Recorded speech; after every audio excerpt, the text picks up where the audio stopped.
80% मराठा समाज हा हिंदुत्ववादी आहे असं नामदार देवेंद्र फडणवीस म्हणाले. या विषयावर आपल्याला बोलायचं आहे. मराठा समाज हा 80% हिंदुत्ववादी आहे तर 20% पुरोगामी आहे अशा प्रकारचं वक्तव्य उपमुख्यमंत्री नामदार देवेंद्र फडणवीस साहेब यांनी केलेलं आहे. वास्तविकतः त्यांच्या म्हणण्याला आणखी वेगळं थोडं स्वरूप देता येईल. त्यांचं जर म्हणणं आहे 80% तर मराठा समाजाचं असं म्हणणं आहे की मराठा समाज हा 100% हिंदुत्ववादी आहे. परंतु मराठा समाजाचं हिंदुत्व हे बेगडी हिंदुत्व नाही, म्हणजे सोयीचं हिंदुत्व नाही. तर मराठा समाजाचं हिंदुत्व हे छत्रपती शिवरायांचं हिंदुत्व आहे. मराठा समाजाची विचारसरणी ही 18 पगड जाती जमातींना सोबत घेऊन जाण्याची विचारसरणी आहे. शिवछत्रपतींचे ते विचार आहेत आणि तेच हिंदुत्व हे मराठा समाजाचं हिंदुत्व आहे. आपल्याकडे राज्यघटनेमध्ये धर्मनिरपेक्षता हा शब्द आहे, म्हणजे धर्म ही ज्याची त्याची खाजगी बाब अशा प्रकारचं म्हटलेलं आहे. धर्मस्वातंत्र्याचा अधिकार दिलेला आहे, उपासना करण्याचा अधिकार दिलेला आहे, धर्माची मूल्ये पाळण्याचा अधिकार दिलेला आहे. पण याचा अर्थ असा नाही की दुसऱ्याच्या धर्माचा द्वेष करावा म्हणून, असं अजिबात राज्यघटनेत म्हटलेलं नाही.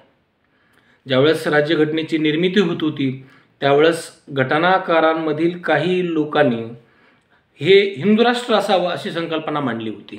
मात्र त्याला बहुमतानं विरोध करण्यात आला आणि हे धर्मनिरपेक्ष राष्ट्र आहे. मग यामध्ये हिंदू असतील, मुस्लिम असतील, बौद्ध असतील, ख्रिश्चन असतील, पारसी असतील, जैन असतील, ईसाई असतील, तर अशा प्रकारचे वेगवेगळ्या स्वरूपाचे बांधव या ठिकाणी राहतील आणि ते समान असतील अशा प्रकारची ही आपली राज्यघटना सांगते. आणि मग साहेब असं का म्हणतात की 80% हिंदुत्ववादी आहे? मग साहेबाचं हिंदुत्व कोणतं आहे? हे चुकीचं आहे. म्हणजे काहींच्या असं लक्षात, काही असं करतात की बाहेर बजरंग बली आणि घरात रिया झाली. हे चालतं का? म्हणजे हे पहा, इथला मुस्लिम बांधव, इथला बौद्ध बांधव, इथला मराठा बांधव किंवा हिंदू बांधव असेल, कुठलाही बांधव असेल, हे एकमेकांचे बांधव आहेत. भारत माझा देश आहे अशी आपण प्रतिज्ञा म्हणतो आणि सारे भारतीय माझे बांधव आहेत. मग बांधव आहेत, पुन्हा वेगळा धर्म कशाला मध्ये आणायचा? आणि साहेबाच्या म्हणण्यानुसार 80% हिंदुत्ववादी म्हणजे नेमकं कुठलं हिंदुत्व आहे?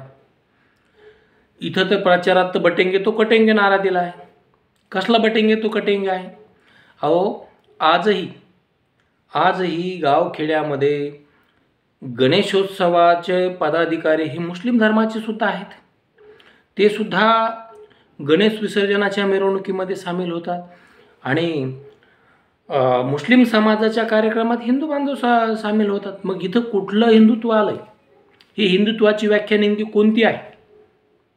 80% आणि पुरोगामित्व म्हणजे काय? हाही मोठा प्रश्न आहे.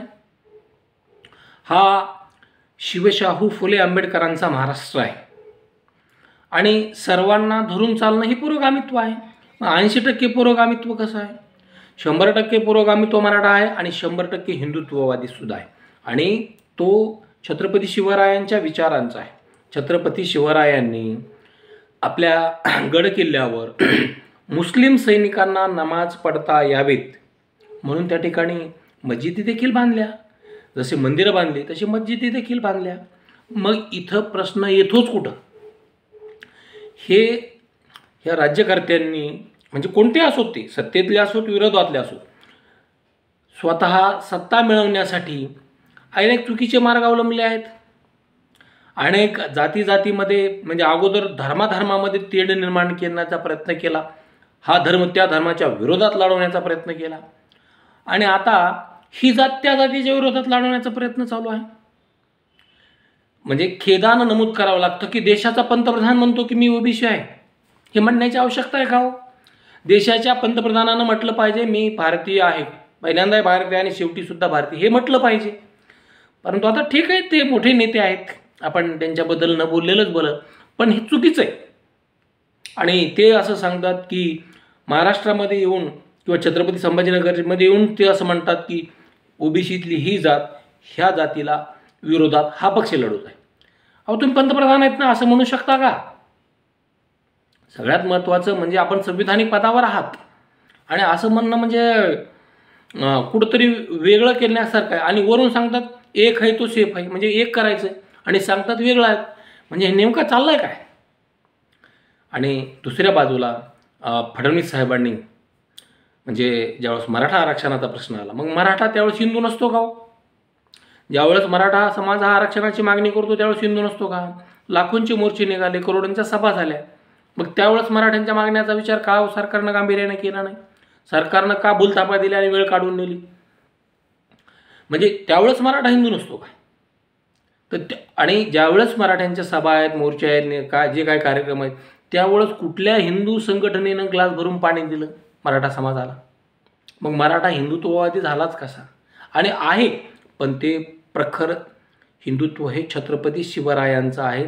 सर्व जाती धर्मांना सोबत घेऊन जाणारं हिंदुत्व आहे. हे हिंदुत्व नाही, बेगडी हिंदुत्व नाही. आणि असं कोण म्हटलं की भारतीय जनता पक्षामध्ये मुस्लिम लोक नाहीत, मुस्लिम पदाधिकारी नाहीत? मग मुस्लिमांनाच टार्गेट का केलं जातं? आणि आरक्षण देताना मराठ्यांनाच टार्गेट का केलं जातं?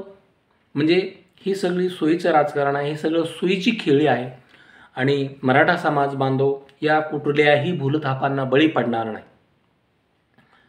तर फाटक्या घरातील मॅनेज न होणारे व्यक्तिमत्व मनोज जरांगे पाटील यांच्या पाठीशी हा समाज उभा आहे.